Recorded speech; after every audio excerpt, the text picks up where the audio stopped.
What's good, everybody? Happy Monday. I guess we're missing a page. That should have actually showed you a little something extra there, but hey, you know, we're still working out the kinks here. So, hey, happy Monday. Welcome. Most important thing I want to share with you today, Wednesday, the stock market is going to be closed to honor President George W. Bush. So, President Trump put out the thing today, I believe, where they were going to be the stock market, the U.S. government, everything's going to be closed. So, hopefully that's, pretty cool. We'll get the day off and we'll see what happens there. So anyways, markets today, you've got a pretty strong day starting off the week here. We talked about earlier on the Dow show, we talked about the idea behind after hours and pre-market. You know, what does that mean when the markets are higher after hours or higher before the markets start, which is exactly what happened today. They actually overnight, the Dow and the S&P, about 2% on the day to get started. But you can see off here to your right-hand side how things finished, about 1% on the day. Got an interesting stat for you. This is the 19th time since 1928 that the stock market has started the first day of December with a 1% gain.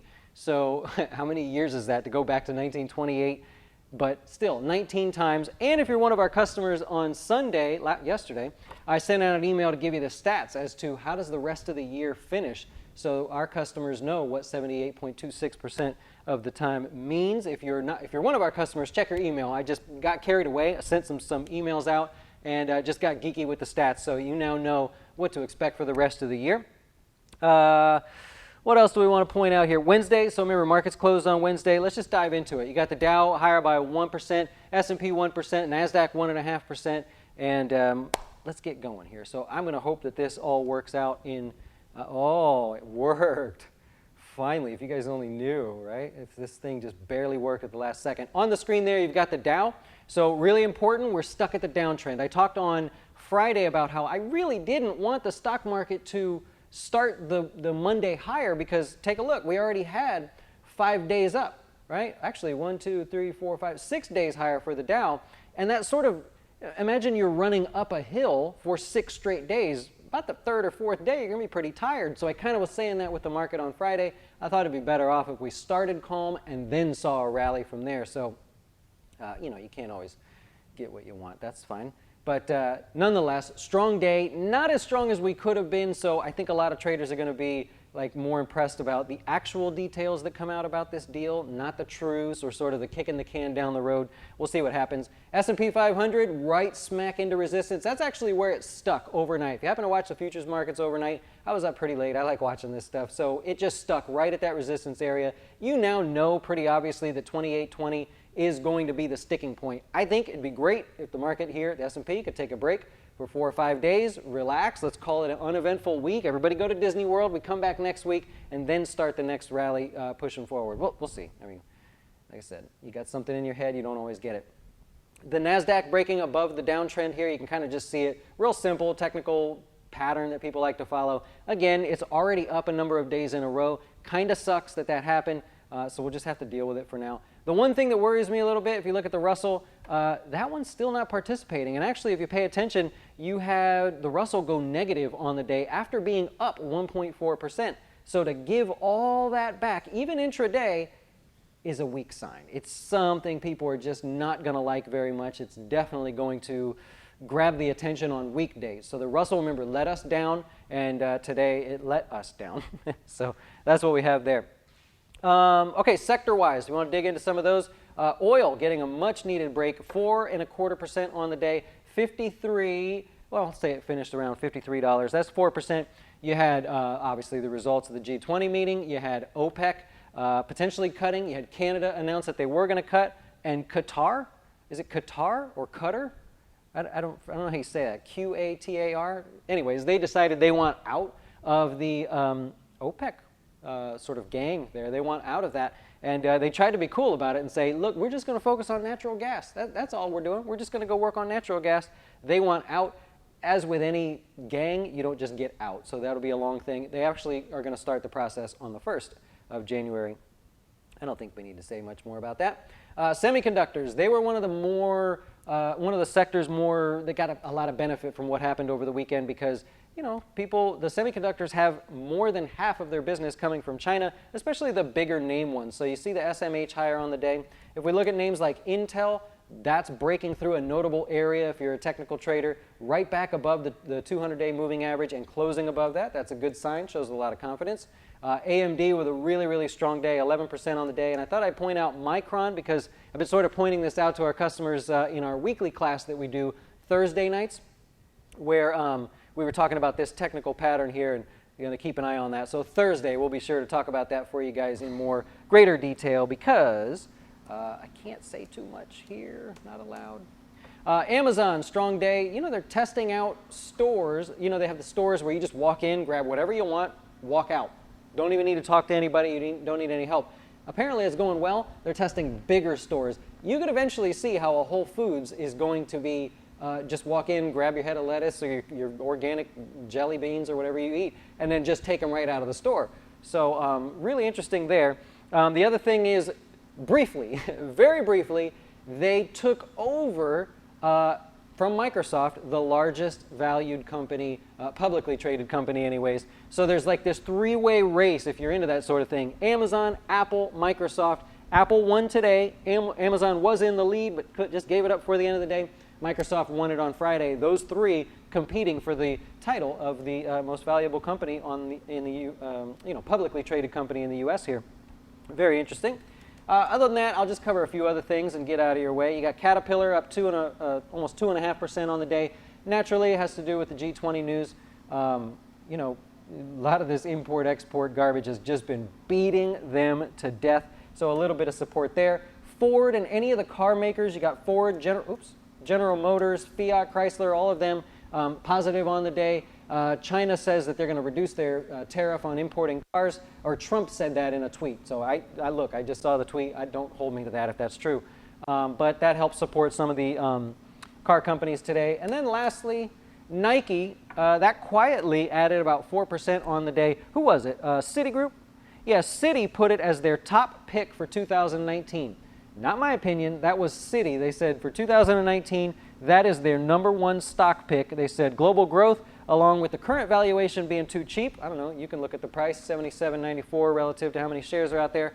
If you think that's worthwhile, then you would agree with Citi. I'm not allowed to say, so there you go. Kronos, that was highly volatile today. If you like your pot stocks, that was up 11% by the end of the day. Altera, was it Altria? Supposedly is rumored to be wanting to buy them.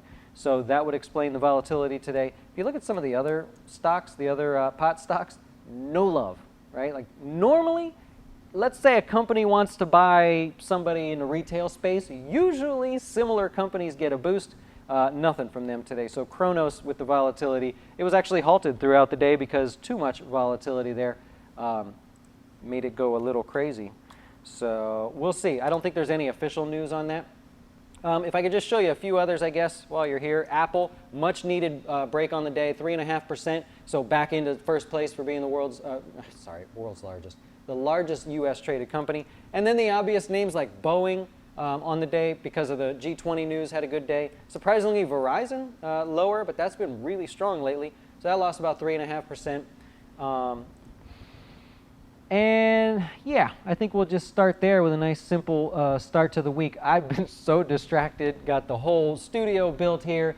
Of course, right before we go to do these shows, the camera doesn't want to work. All kinds of things are still working out the kinks there. I appreciate your patience there, but I think this show went off pretty good. Stick likes the new background. Thank you, sir. I really appreciate that. David likes the stats email.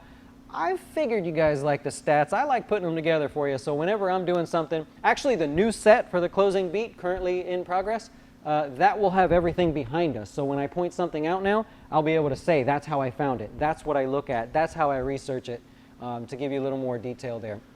So we got the Dow show here for now. We'll have the closing beat over there. It'll be great. We are working on the lighting. I don't like the lighting the way it is. So David, it's a work in progress. Or maybe I'm getting sick. Oh boy. How can you learn more about trading stock? Any resources you can recommend? You know, it's really just a matter of just starting off small. It's like flying a plane. You can learn by reading a book, but you get in the plane, you eventually got to, go to work. So start small. Just trade really, really small. Go to a brokerage firm where you can do the fractional shares and just buy very, very little, $10 at a time if you have to, just to get your feet wet. You will learn the most by doing. Any sort of resource, like education or anything, you want to be very careful with that because you want to learn how it all works. You don't want to learn somebody's strategy that you can't verify if it works. So start by learning all the details about how the trades work, your limit orders, market orders, what's the difference between Nasdaq, New York Stock Exchange, all that great stuff. Then work your way into strategy. You'll save yourself about 4 years, trust me. Mountain Dew set. Easy on the Mountain Dew. Oh, is it this? Can you see it? I do got a Mountain Dew here. How'd you guess? Can you do a video on options, call options to be specific? So we do one big class a year for customers to raise money for Drum Corps International, just something I talk about once a year. I'm thinking it's going to be options this year because so many of you asked for it. Now, I'm not joking. It's going to be like an 8-hour class, just like we did for our budgeting class this year. I think it's still on the website if you want. But we will more than likely be doing options as our big class this year because it's something I can talk about it for 8 hours easily. So we'll see. Where's the Reese's Peanut? Yeah, there's a secondary shelf. One day we'll do a tour when there's more going on here. We'll do a tour of the office, but it's over there. I didn't eat it yet. Quick look at Mankind. I can look at Mankind. I can't comment on it because I know the people there, and I'm actually, out of all the stocks I'm allowed to comment on, this one would be the least because I actually, unfortunately, know more about this than I'm allowed, you know what I mean? You're not supposed to share that stuff. I'd have no interest in buying it here given that it's flatlining. So if you just take the chart alone, look at the chart, you go, hey, it's flat. There's nothing interesting here to me unless you feel like there's pending news coming up. That's the most I can give you. Sorry, that's the one stock I really have close connections to. I can't say anything. Killing you on MU. Today's your day, right, Andrew? What do you think about PCG? There we go. Look, you go back, what's it been? It's been like 3 weeks now. That's a tough one to buy. All instincts lead to wanting to buy something at that severe of a discount, especially given that it's a utility company. I was saying a couple weeks ago when this happened, this is an extremely rare case where they potentially killed a bunch of people. I don't know how else to say it. That's something that you probably don't want to be a part of. If you have a choice of all these other stocks out there, that's a bit of a gamble, in my opinion. And no, it's not time to buy Bitcoin, if I can just to kind of cut that one off real quick. All right, how do you feel about Disney? That one was rated by somebody the other day as one of their top picks, and I would say I agree there. They raised their dividend, too, by 4 cents. I tweeted about that, like what the dividend meant as far as buying a one-day, one-park ticket or being able to get in and get some food, get some parking, some Mickey ears. How many shares would you have to own in order for that dividend to make the trip free, essentially, for you, even including taxes? So I don't know. Maybe check it out. Follow us on Twitter if you're interested. If not, that's cool. We do some kind of geeky stuff there. It's not like, hey, look at the office. It's great. It's really nice. So cool. All right, I'm going to wrap it up there. You guys have a great rest of your day. We'll be back tomorrow with a new Doe Show and hopefully much better progress. Thanks for your patience while we switch over. Hope you like the new set and everything we're doing here for you. We're going to keep expanding on it. Enjoy. Why should you choose Jazz Wealth as your retirement or long-term investing service? Our portfolios are managed by us, not some faceless mutual fund manager. Our private classes will teach you everything about investing and getting your dough straight. Best of all, our fiduciary standard means your best interests comes before ours.